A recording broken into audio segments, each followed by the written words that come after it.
headlines. This is why I should let you host. I don't know. I Well, at least you're keeping us on track. All right, what do we got? Somewhat on track. Okay, so big news, of course. We know that Keenan Allen is out for week 2 against the Chiefs with a hamstring injury. Yes. And it looks as though potentially Mike Williams and Josh Palmer are going to be looking at getting some I understand a lot of excitement about DeAndre Carter after the game last week, and I get it. I think he'll be involved here. But, yeah, to me, this is a big Mike Williams game. He played one game last year with Keenan Allen out. That was week 14. 6 for 61. He was second in targets with 6. Both games against Kansas City, and he plays the Chiefs here. 9 targets in both the games against the Chiefs. We expect this to be a very high-scoring game. The over-under is north of 54. So 7, 122, and 1 in week 3 against Kansas City, kind of his coming-out party, if you will. In the one game that Keenan Allen did not play, Mike Williams and Josh Palmer, in that order, that's how you should play them, combined for a 43% target share. 5 for 66 and a touchdown for Josh Palmer in that one game that Allen missed. Again, a lot of fireworks in this game. We think that it's a more narrow target tree now. So you've got Mike Williams, you've got Josh Palmer. I think Gerald Everett will be involved as well. Obviously, Eckler out of the backfield. Very exciting first game. There's a lot of options there for Justin Herbert. I'm very excited to see what he can do. 100%. Yeah, no, he'll be great. Where are you on his hair? Do you like shaggy? The Justin flow. Herbert? I'm a hockey gal, so I always love the flow. All right, fair. So that's. You're but I down guess for that. guys like it, the high and tight or whatever. Especially if you got to wear a helmet. Yes. Oh yeah. You gotta. Yeah. I wear a helmet in hockey, and it's always messy all around there. So I guess in football. Wait, you do? Do you play hockey now still? And you wear a helmet in hockey? Is it like? Of course, yes. Right, obviously. Big time. Where do you play hockey? Chelsea Piers in Manhattan. Is your team any good? Actually, we start this week. Which, all right. We start tonight. I'm not going. I took the night off. Is it all women? Is it co-ed? No, it's dudes, and I'm on this team. They're so nice. So it's great. All dudes and you. I've played that way since I was younger. Well, I played on women's teams as well. Right. But this one was easier to get onto. They just asked me, and so it's kind of a beer league type of team. Right. I mean, they're good. Do you get body checked? A decent There's amount? no checking allowed in the league, Okay. but if anyone gets body checked, it is anyone I'm going up against. All right, fair enough. Because, if you can't score, you got to be able to make an impact somehow, and that's usually my strategy, going after the big guys, and that doesn't work out. Yeah, if you can't score, you got to make an impact somehow. You do, by the way, right? that was my motto in high school. Yeah, well, speaking of impacts, we have DeAndre Swift, who did not practice on Wednesday, but because of an ankle situation. He rolled it during the second quarter of the Lions-Eagles game, but he did stay in, and we know that he still had a career-best passing performance. How do you feel about this? Yeah, it's something to monitor because this is somebody who has missed 7 games in his first 2 years, obviously, with the Lions, but he made my love list this week. He is, one of my bold predictions coming into the season was DeAndre Swift finishes as the number 1 running back in fantasy. That is within the range of outcomes for DeAndre Swift, right? I mean, it's a very good, it's an underrated and very good offensive line. He's a true 3-down back. He is insanely talented. If he had landed in another team other than Detroit, I think we would think about him differently because coming out of Georgia, he was just so dynamic, just an unbelievable talent. A lot of people, he was the most talented running back coming out of that class, just from a pure, skill set standpoint. So it's something to monitor given his injury history, and obviously I think Jamal Williams must be rostered in 100% of leagues because DeAndre Swift is rostered in 100% of leagues, and I'm a believer in getting insurance backs when you know the guy. If DeAndre Swift were to miss time, it would be Jamal Williams, and he would be successful. So when you know a situation like that, I always want to get that insurance running back. That said, at the moment, it doesn't, because he returned to practice today, it doesn't feel that serious. It just seems like precautionary, but just something to keep an eye on. Definitely. And the fact that he was still able to contribute when he was dealing with the injury, says something at least, and hopefully you just don't want it to be a long-term thing. And I know as a Commanders fan, I was just going to say, if he needs to miss the game this week, I'm okay with that. It's got to change the line because it was -2.5 before. It's -1.5 now. Because people are insane. -2.5. But the Lions, the 0-1 Lions, are getting 2.5 are 2.5 point favorites over my undefeated first place Washington man, Commanders. You're so hyped up on those Commanders. We want to know. I know the Kool-Aid is flowing so hard in Washington. I got to see more from Carson Wentz and you've been body checked a lot in your life in hockey. Right, I've been body checking other people. Okay, people that have been body checked. This is my segue, being a little banged up. George Kittle groin missed practice on Wednesday, and we're not sure what his status is questionable. Shanahan said that he has made a lot of progress. How do you feel this one plays out? You know, I'm really hoping he gets out there. And honestly, if he's active, they're playing against Seattle. Again, we saw how Denver attacked Seattle. Seattle's linebacker core is not good. Like, attack Seattle's linebackers. Like, that is a place to go. And so I think even at a 50%, George Kittle, he would be a good play this week because of the uncertainty of the injury. I have him at tight end 6 so far in my initial ranks. We'll see as the week progresses. So hope springs eternal here with Kittle, but feels like this is one of those things that feels like it's going to keep nagging. And I will say this, it is worth noting, on Fantasy Football pregame this past Sunday, we had Mike Ryan, who is NBC's injury analyst. Like, he spent 20 years as the head trainer of the Jacksonville Jaguars. And he said he has concerns for Kittle being able to stay healthy all season long. He thinks this is going to be a recurring injury. So we'll see. But it feels like this is always kind of. Well, he's missed 14 games since he played he played 16 games in 2018. So when you have guys, as you mentioned, with Mike Ryan saying that, it's not a good prognosis outlook. It's not ideal. Mm-hmm. I mean, I think what I said after Mike said that, I said, like, wait till he comes back, Kittle. Wait till he has a big game. And then trade him. And then try to trade him. You know what I mean? Like, would a team bite on that after just one game? It's weird is not everyone, because he's still a big name. He'll have big production.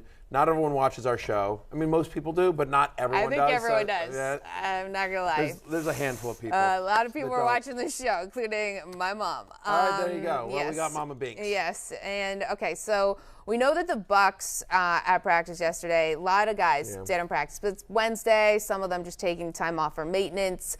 But we know that Chris Godwin, hamstring injury, Julio Jones, Russell Gage, they all didn't practice on Wednesday. Mike Evans, Rashad Perryman.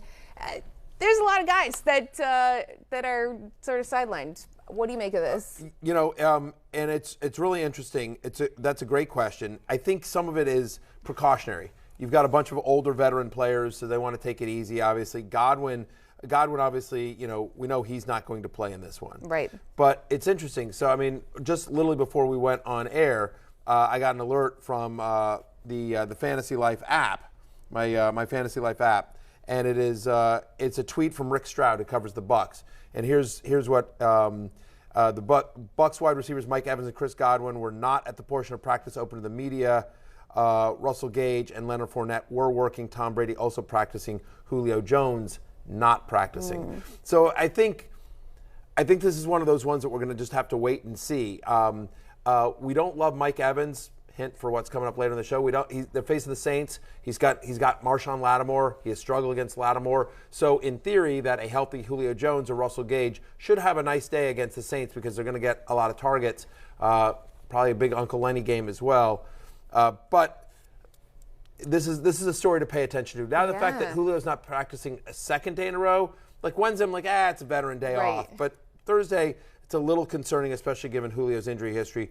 Friday will be a big day. Okay, so we know also that Mike Evans has also been ruled out. We've just been told. It just came through. Mike Evans has been ruled out. Official. I just want to double check that. Just not practicing today. Okay, that's good. I'm glad I double checked at that one moment. Very important. Because there's a lot of benefits to drinking on the job. The way you and I do. Water. But one of them is I'm not. But reporting news while you're drinking, got to double check it. So anyway, Mike Evans not practicing today. Mike Evans not practicing today, but we do know that Chris Godwin he won't play. Yeah, Chris Godwin's not going to play. That's the one we know for sure. The rest we're going to wait and see. Evans not practicing today. Julio not practicing today. Gage and Fournette were. Right. Okay. And we are going to get into Julio a bit more later on because he did have a big first game with Tom Brady. Holy smokes. Was that was that incredible that I did not see coming.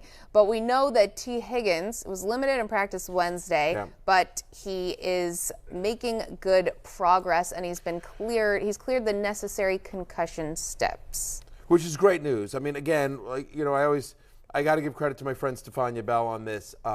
She always talks about concussions. She's one of the experts in the industry, not the fantasy industry, literally the medical industry. She's written books about this as well.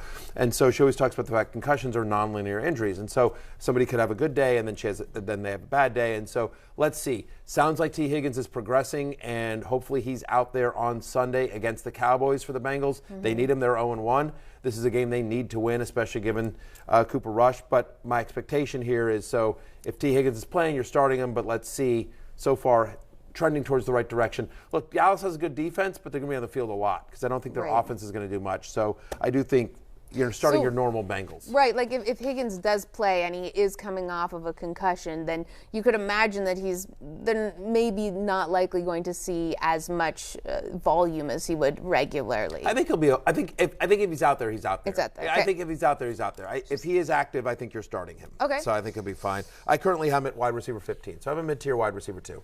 All right. Very solid. Well, then we have Allen Lazard. Yeah, this is good news. He had an ankle injury, returned to practice on Wednesday. Good. Still questionable, but if he returns, that would be absolutely huge for Rodgers.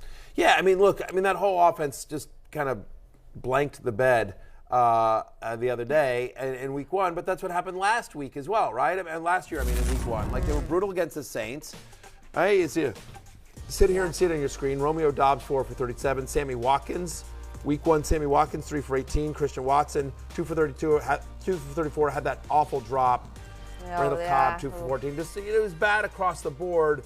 A.J. Dillon actually had more receptions and receiving yards than any Green Bay wide receiver in week 1. Allen Lazard is the true number 1 on this team. He has a connection with Aaron Rodgers. He has been productive in the past. So my expectation here is that Lazard comes back, and they have a big game. Aaron Rodgers at home on primetime in Lambeau against the Bears, who he owns. Yes. He claims he owns. He does own them. Which is great bulletin board material for the Bears. Yeah, I don't know if there's going to be anything to do about it. So anyway, I like Lazard. I am at 39. I might be a little bit too low on him. Let's see. But now as he progresses back, if he's full participant in health today and practice both today and tomorrow, I think he'll move up from 39. Mm-hmm. But I like Lazard. I do think I'm high on the Packers this week. I think they killed the Bears. Yeah, well, they're 10-point favorites, I believe, at this point. At least they are huge favorites over the Bears. Yeah, that's a big number. That's a big number. I don't know that I don't know that I want to. I don't know that they win by more than 10. Mm-hmm. That's a big number. I know. I actually said yesterday I thought that they would win by more than that, and then I realized that was just crazy talk. It's a big number because the defense isn't terrible, but they do have a good defense. It's going to be completely different from last week for both of these teams. 100%. And we know also ESPN's Todd Archer said it's unlikely that Michael Gallup with knee injury, recovering from the ACL injury,